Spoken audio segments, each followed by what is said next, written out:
Wow, we have a great panel and a great topic that is very much in the forefront of many, especially on this location with the National Public University. I think it's an important topic, but also to see, the most recent developments.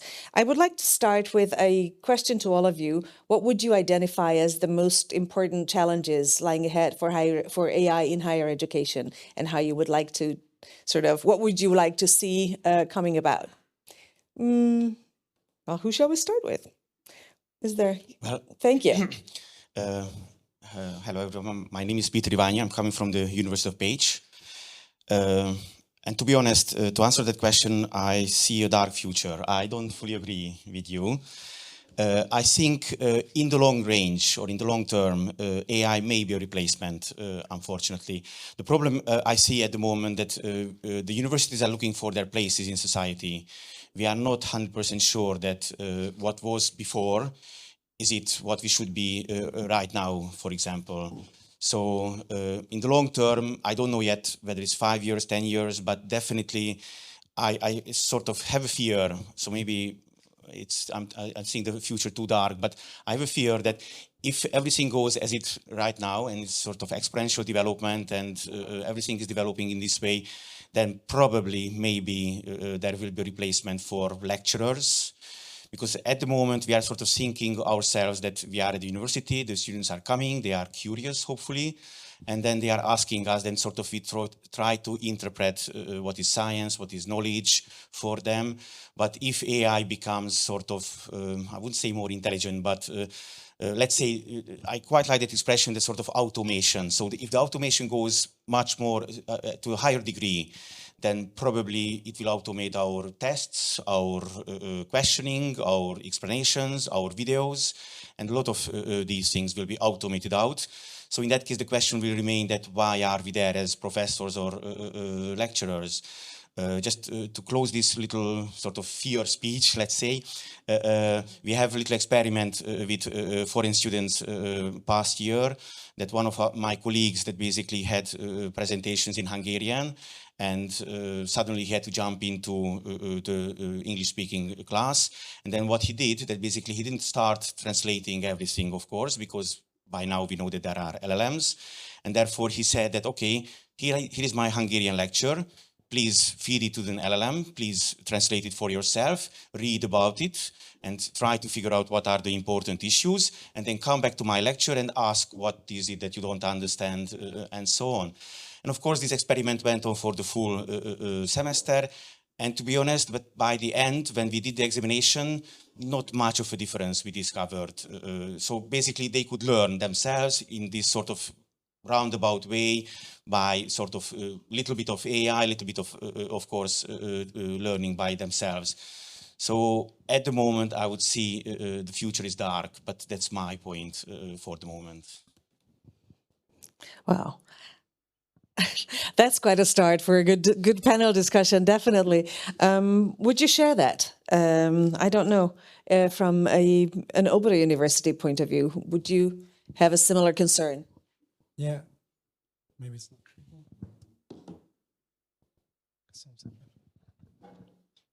Yeah, actually, I share these thoughts, but in my opinion, AI, or at least the current form of AI, cannot replace the human. Yeah, I'm going to talk about some secrets of us.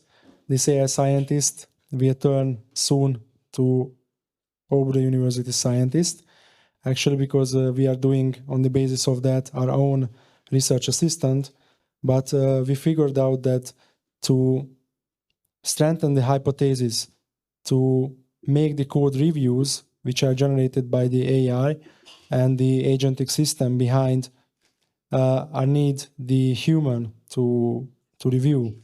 So it turned out, even though we thought that everything is super okay, and those papers which have been generated by this OU scientist seemingly are also okay, it's fascinating. I mean, it was 1,200 Hungarian forints and about 2 hours in order to generate a fully new research paper by this tool. But it's not deep. There is no fundamental questions in it. It's just scratching the surface. And I think the human, in order to generate these ideas or having ideas out of the blue, is still there. Thank you. Balázs. Well, first I wanted to say that I feel honored to be between two very illustrious scholars, and who have contributed a lot to education, cybersecurity, and computer science in general, and also contributed to our growth for our company, because I believe that industry grows better when it's partnered with educational institutions, and I believe the future of education, the future of humanity, is tied to education. I think there is a good point in what Peter is making about, or Peter, you're making about. There's a dark side. I shared that until I heard Joshua Fogelstein's first talk today. I'm privileged. It's not the first time I heard him speak, but I saw today even the audience kind of start thinking a little bit differently about AI, differently about our human capacity of learning. And I think that it's going to be, so my prediction is the change that you alluded to, Peter, that is needed. We cannot continue exactly the way we are because of automation. AI will take over a lot of things. But what I don't see it take over is our ability to raise our consciousness, and also the ability, the human beings being a social nature. And I know COVID put that to a test, but we are a very social animal. And I think the universities are breeding around both for that and to be able to elevate our consciousness. And my prediction would be that that's where the future of higher education lies. But I mean, I'm probably wrong. I'm just, a human. Can I reflect? Sure. So just two things from Obuda. I fully agree with you about this, that humans are social beings. It turned out that after the COVID, at least among our students, those social relations which were there previously, they are not there anymore. They are living more in the online space and having the student circles and the help from even distant friends, basically. So when I go for having a class and ask that all of you know the materials because I said a few things about it last time, and I guess there are more people in the room. They already, know the materials. It turned out no, because they don't speak to each other. They're direct relatives. So to make a turn on it, we are in an active experience because we renewed our new course. It started last September, and because of we talked a lot about the companies, these social skills, in order to have a company knowledge, knowing the policies of the company, or at least having some feelings at all about the company where they work, these capabilities, these skills are still needed. And we tried to somehow put into the course of the informaticians these capability forming new subjects, like how they should learn. It's a subject really high credit in the first semester. Group work, second semester. And project work, tutoring, third semester. So make them not as elective course types or elective subjects instead of compulsory, in order to force them to build up these social relations within the students or among the students, which will be needed for their later company life or later life, and which were there. I remember I have many friends within students in that era. So I live from those connections even today in my private life. So it's a really big issue how to manage it. Do you want to come back? Yeah. Just a little bit. Sure. But maybe, so I agree that we have, let's put it this way, that we have to grab our humanity and sort of, okay, I agree, creation, invention, that's probably at the moment definitely what I would say humans can do. And I think we have to emphasize that, and we have to sort of grab it and sort of stick with it, because my second fear, or let's say this time, is that basically the problem is that right now we have by AI so much easiness, so much things happening so quickly, so much things automated. Again, let's coming back to that expression, that actually we will just sort of somehow slide into maybe, okay, it's a dark prediction. Maybe we'll slide into such a situation where we just sort of let it sort of happen that, okay, let's do it this way and do it, automate. And somehow we leave behind certain sort of aspects of our humanity.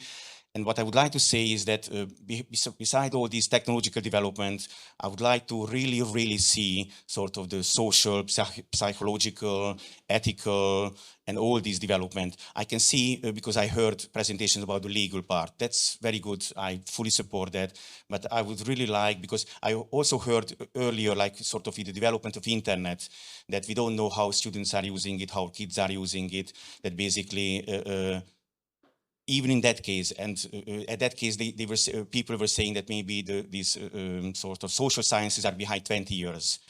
I'm sorry to say, but maybe now they are 100 years behind, or even more, which means for me basically that we need sort of not only technological development, but human development or social, psychological, I don't know, because that will sort of hopefully give us the edge and sort of level the playground, in my view.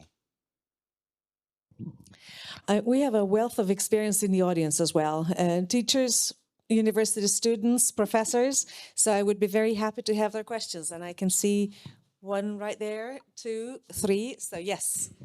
Oh, no. Okay. Should I Well, start? Mana, Or who start wants to and start? then- Yeah, yes, thank you so much. So as a student, of course, I use ChatGPT. That's not a question.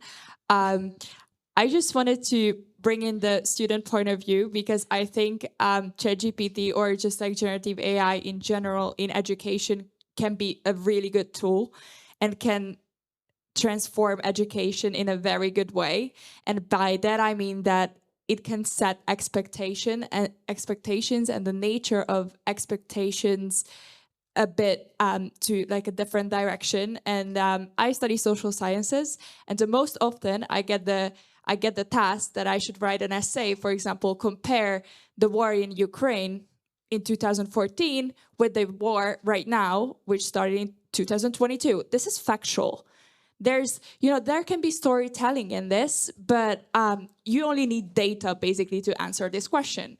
And basically AI opens up the opportunity for professors to kind of teach us how to tell a story with heart, by heart, encourage students to make decisions, as that is the most fundamental human thing to do, like based on emotions, ethical perceptions, and so on. And, all these human things that can be bring in to education. I think this can, make these things stronger. And if you get my point of view, I think this could be a tool and an opportunity in education as well. Do you want to comment on this?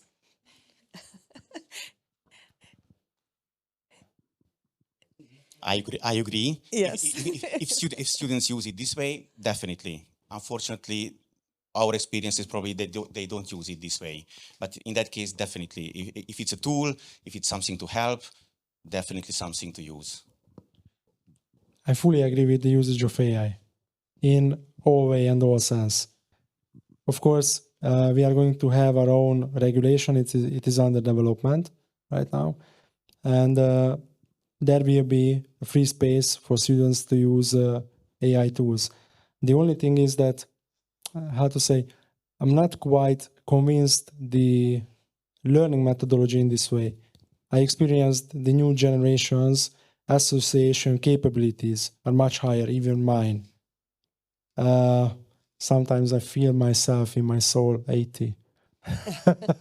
But in order to learn something, for me, and generalize it, scale it, I need motoric fixation. I need to write it down. For this new generation, it is not necessary. They can switch quickly between the sources, making the associative connections much in a higher speed than me. But if the turn is that, okay, please use this knowledge, what you get from this learning methodology or learning way, by using the ChatGPT. For example, generating quick answers. Okay, I have another idea, generate another thing. Okay, having this association capability, they are not able to do that.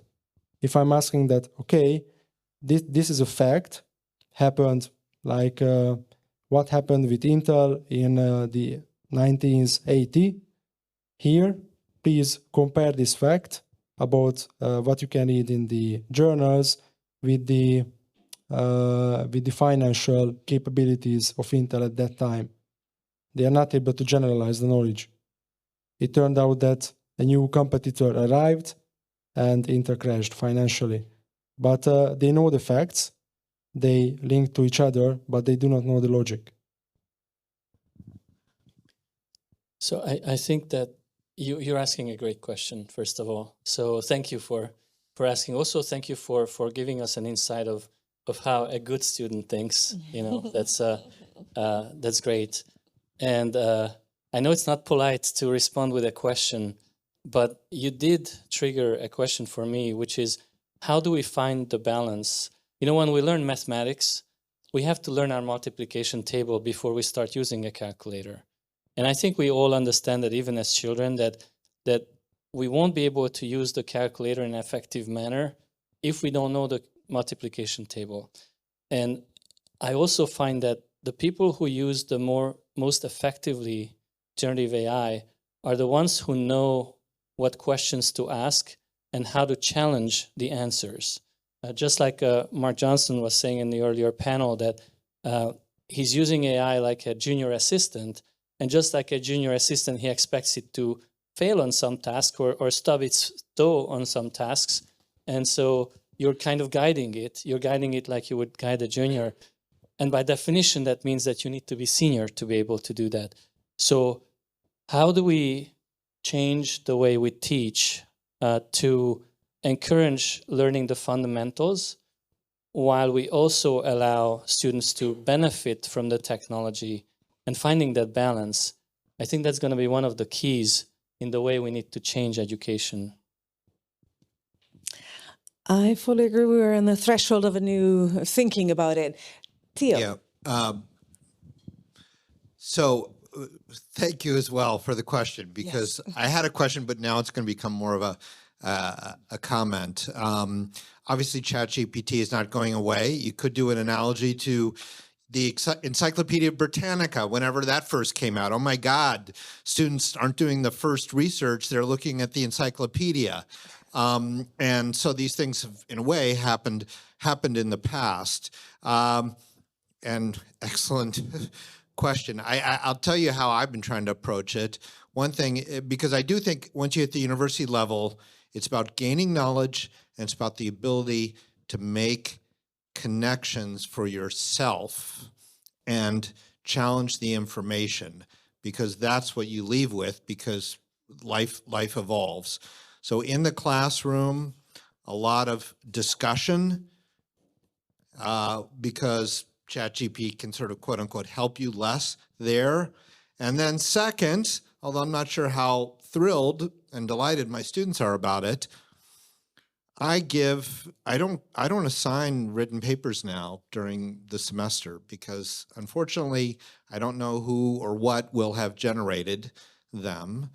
And my exams are in class, pen and paper, closed book, closed everything. Oh my God. Okay. But I think that's the best. And to me, That's part of the way we're going, which is ironic because that's just the B-roll from Laszlo B-roll and the paper. Thank you. Thank you so much. Yes, Sridhar. So my observation also complements what you asked, more in the context of continuous learning in a corporate setting. And I recently wrote a paper addressing our 50,000 consultants globally. In the new age of AI, what is your motivation to be a constant learner when knowledge is at your fingertips?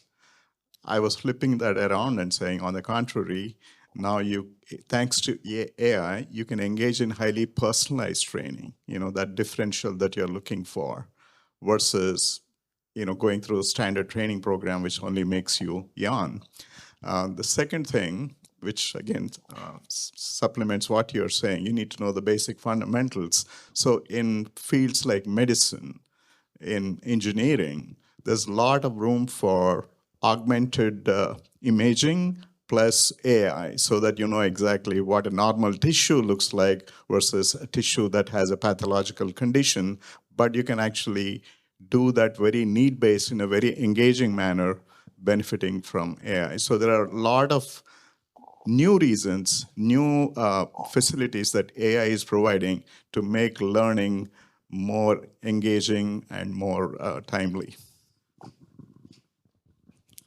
Great comments and questions, please. Yeah, I just would like to comment on that a little bit, maybe, that just saying that another reason which I find sort of the reason why I would learn still continuously is basically, or what I would try to tell my students, that basically if they want to be creative, because that's what I said, that probably one of our sort of properties as a human, that we are creative and we can imagine or create new things, then they need some knowledge for that. Because, for example, I think it's not possible to go to Google and every expression that, okay, I want to create an airplane, okay, what is air, what is plane, what is a wing, what is happening here? They have to have sort of basic knowledge to start inventing something and creating a new thing. And therefore, it's not possible that they have to search for everything, because of course Google would answer, or the ChatGPT would answer for everything, but in that case it would be sort of a very long process, and maybe even at the end there would be no innovation at the end. So I think that's another reason why a student would learn, that with the sort of something inside that, okay, I want to create something new, which hopefully, or I think that the machine or the AI is not capable to create. Yeah. Curiosity. This is my answer. I'm extremely curious. And this, I think it's general human something, curiosity. So I'm quite sure that regardless all of the technological developments, regardless everything, this will be there always. And people would like to learn because we do love learn. Yeah.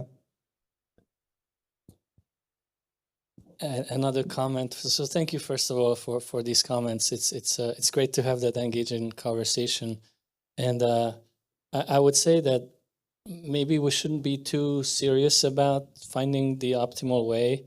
Although I'm not a distinguished professor like the two of you, but I do teach as I'm a lecturer both at the university and at some private settings, and I've seen students just learn to program or learn to understand complicated concepts like game theory or Bayesian, machine learning and things like that. And while a university might not consider their knowledge deep, they're solving the problem. They're playing with the concepts, understanding to a level that they need to get to solve it, and then I see the fun, like the engagement.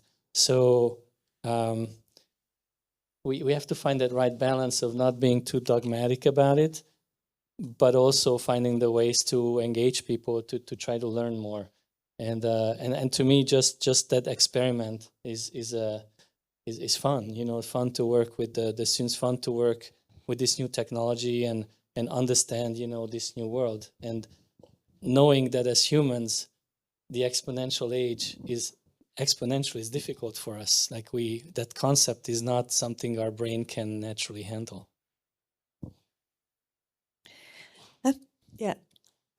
One more question.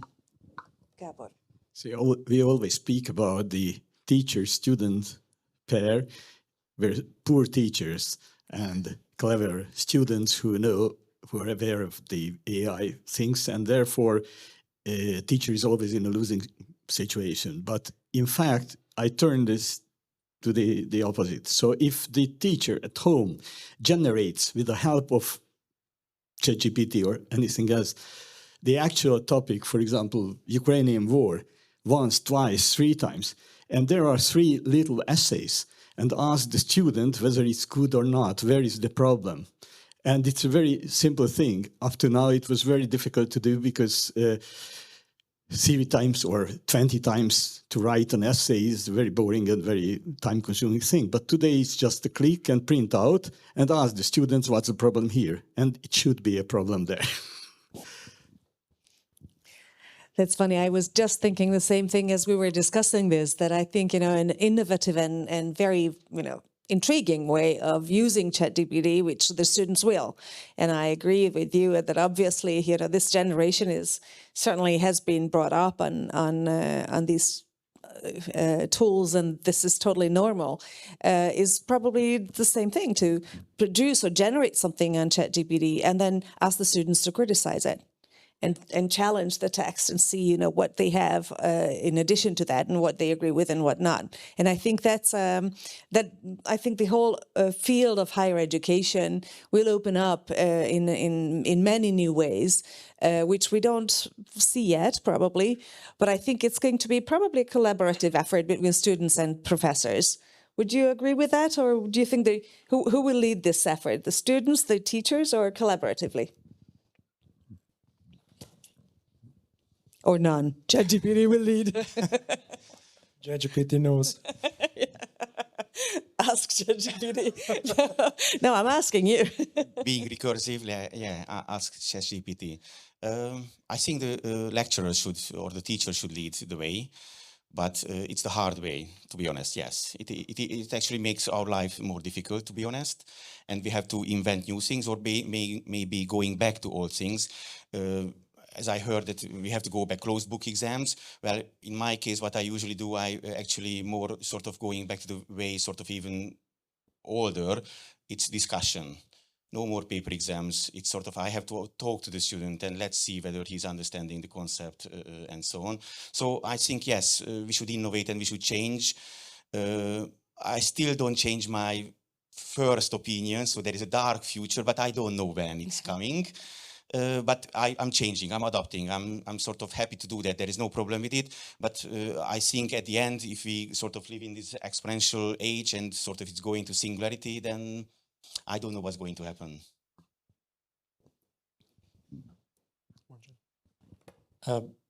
I'm actually not worried about the singularity because we will not know when it happens. So, the super intelligence is not gonna feel like they need to reveal themselves to us. And I also think that we are building that God to our image. So in the Bible it says, that God created man to its image, and we somehow are doing the opposite right now, which really brings me back that I really believe that the key here is, are we gonna be able to raise our consciousness, our level of consciousness? That's the one thing that's worth having. And worrying about a super intelligence that's going to be transcendental compared to us, I think it's besides the point. Sorry, controversial maybe. No, I think both. My experience is that, I do not love too much the frontal education because I can provide much more of me, maybe it's wrong, but what about me and my thoughts through individual projects. I do love work with the students, experiencing their ideas, evaluating them and working on projects with them is much more enjoyable, and I can provide more, knowledge, but my knowledge actually, or my viewpoints to these students to shape them. In every semester, with every new project, with every new students, I learn. And it's so, I mean, the energy is coming from there, in my opinion. And we shape all the time the research. They have many useful comments and things. Maybe what it was not in my mind before. So I think both parties are needed. Fascinating. Yeah, one question there. Thank you. Yeah, I wanted to ask you if we teach how to use ChatGPT. And I'll speak about my own experience, which is that it's really fun. You can ask questions, etc. It's deceivingly simple, but when you really want to search on a very specific topic or whatever, or generate code, whatever the topic, you have to refine your queries. And there's a special way to obtain a result. I mean, there's a special way to talk to ChatGPT so that it will really focus and generate the result you want. There's a new job that is coming up that we call a prompt engineer. So it's a programming language somehow. So is it taught? Are there courses about how to use ChatGPT? That's a great question. Well, at the University of Page, we have some courses. It's not mandatory, it's elective. So there is a possibility for that. But I think in the future we are going to change it and maybe it will become mandatory. So, but right now it's elective. In the future, probably it becomes mandatory because I think, or even I or my colleagues, we have the feeling that it will be probably the most important things beside a lot of other things as well. So yeah, we do teach it later on, maybe mandatory. How about Opura University? Yeah, fundamental concepts and fundamental complex thinking is more important in my opinion because the technology is changing too much and in a too fast way. So of course in all of our courses we do have some subjects which are related to artificial intelligence. In computer science engineering bachelor studies we just replaced the previous subject intelligence system to AI. The fundamental concepts need to be there. But prompt engineering, yeah, it was a fancy thing 8 months ago. Now agentic systems are there. Of course, prompting a really useful thing, but in order to provide directives to the given agents and in order to make a logical chain through an LLM on a LangChain framework. So it's the velocity is too fast. I mean, of course, we do have prompt engineering. It's an elective subject with us as well, but fundamental concepts, algorithms used in AI, like backpropagation, which is the most fundamental one, in my opinion. It's compulsory. Others which, changing too fast, like elective, and we can replace it and renew it in all semesters. I think that you might have to ask this also generally from other university segments, because as they now often say, AI is not going to take your job, but somebody who uses AI better than you might take your job. And so I think you need to teach that for us. And so in the industry, I think that people need to include that in their onboarding. Right now, it's an optional part of our curriculum, our onboarding curriculum, and also our continuous education curriculum in our company. And you just gave me an idea to make it compulsory. So our onboarding probably will have to include prompt engineering because really the colleagues who don't, step up, they're just going to be drowned out by others who do, and then they won't be able to perform and keep their performance up to the levels that the expectations are going to grow to. So I think this is not just a university question. I think this is also an industry question, and everywhere where education is involved, you have to think about that. And I really like George's answer that prompt engineering is maybe the 101 level, and then you have to do the 201 level, which is maybe RAG, and the 301 level, which is maybe LangChain, and then the 401 level, which is managing agents. And we have all these different levels of engineering knowledge in our company, and for sure, the person on our team that can manage a horde of agents and build agents, he's outperforming everybody else. And that's something to keep in mind. So great questions, Johannes. Thank you. Well, I think on this cheerful note, we really managed to cover a whole range of issues that are so relevant and so important and are going to be so defining for our future. So I would like to thank our speakers and thank our previous speakers as well. And I would like to ask you to join me in thanking our panel speakers for this wonderful discussion.